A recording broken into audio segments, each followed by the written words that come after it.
The police were in hot pursuit of a motorcycle flying down the highway, but the rider ignored them and fired a laser beam into the air. The moment it touched the police car, the vehicle was sliced clean in two. After cutting loose from the cops, the motorcycle kept chasing Amy. Terrified by what she'd seen, Amy quickly switched lanes using a bus as cover. Although the move shook off one enemy, another rider stuck right on her tail, moving much faster than she could. As the enemy closed in, Amy hit the brakes and swerved into a nearby parking lot. She hid inside the winding levels of the parking structure, waiting until the enemy made their way up. Then, timing it just right, she revved her bike and shot out,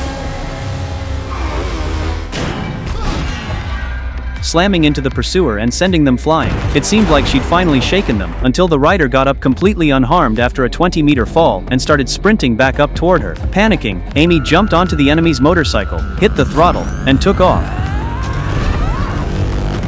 After fumbling with the controls, she finally activated the armor and got the bike on the road, but the explosive speed was more than she could handle, and riding the enemy's bike had also given away her position. The other rider she'd shaken off earlier was already catching up. The man activated his laser, fencing in the path ahead of Amy. She swerved sharply to avoid being cut in half, but the rider ahead began tightening the laser's enclosure, squeezing her room to escape.